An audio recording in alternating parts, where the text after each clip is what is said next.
కొంతమందికి 4 చోట్లు 4 ఇస్తారాకులలో తినే అలవాటు ఉంటుంది. అలాంటి వాళ్ళకి ఒక చోటు ఒక ఇస్తారాకులో వడ్డిస్తే తృప్తిగా ఉండదు, తినరు కూడా.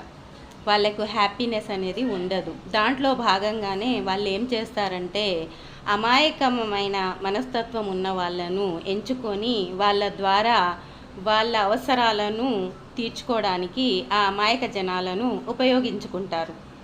కానీ వాళ్ళు బాగుపడతామని ఆలోచిస్తారు. కానీ వాళ్ళకి తెలియకుండానే వాళ్ళ జీవితం నాశనం అవుతుంది. ఒకరోజు కాకపోతే ఒకరోజు అవుతుంది. వాళ్ళు అనుకుంటారు వీళ్ళ జీవితాలు నేను నాశనం చేస్తున్నాను కదా అని. కానీ వాళ్ళు చేసేది అమాయక ప్రజల జీవితాలను నాశనం చేయడం కాదు, ఇండైరెక్ట్గా వాళ్ళ జీవితాలను వాళ్ళు నాశనం చేసుకుంటారు. అది వాళ్ళకు తెలియక నేను చాలా తెలివిగల వాడిని, నేను చాలా తెలివిగల దాన్ని అని వాళ్ళని వాళ్ళు సమర్థించుకుంటారు.